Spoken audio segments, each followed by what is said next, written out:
Hello, everyone. My name is Margot. I am a white woman in my 20s with strawberry blonde hair, and I wear large brown glasses.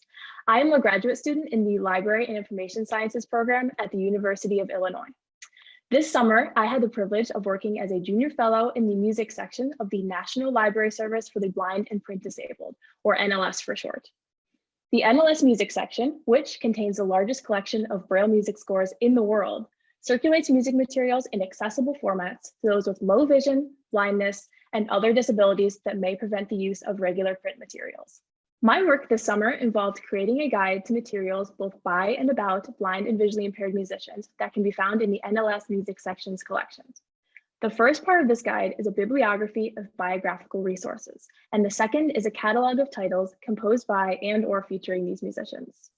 My goal in creating this guide was to provide a comprehensive list of titles to musicians, researchers, and other individuals who want to learn more about the lives and creative outputs of blind and visually impaired musicians, as well as those looking to perform their compositions.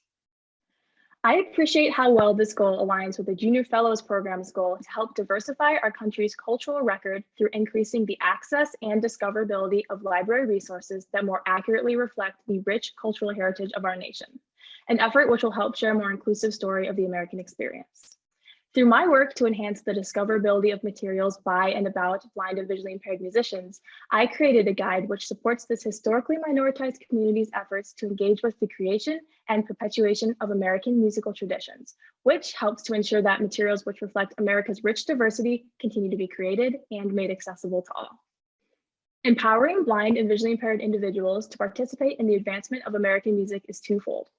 It is important to celebrate the work of these musicians by continuing to learn about their legacies and perform their compositions. However, we can't stop there. We must also emphasize artistic resources in formats that are accessible to this community. That's why this guide is comprised entirely of materials that can be found at NLS in formats like Braille scores, talking books, large print scores, and NLS blog posts. Many of these materials are also available online through the NLS's Braille and Audio Reading Download, or BARD platform, which allows patrons to access many NLS materials on their personal devices completely free of charge. As an aspiring library professional, I am passionate about cultivating accessible library spaces. When we prioritize efforts to make information accessible to everyone, we're actively paving the way for more diverse, equitable, and inclusive libraries. That's why I'm so grateful to have had the opportunity to work with the NLS music section this summer. I'm in awe of the work that NLS does for their patrons as a part of the Library of Congress, and I'm so humbled to have played a role in their efforts. Thank you to the Junior Fellows Program, my mentors, Juliet Appold and Lindsay Conway, and my Junior Fellow counterpart, Annalisa Casso, for fostering such a welcoming and supportive environment which allowed me to create this resource.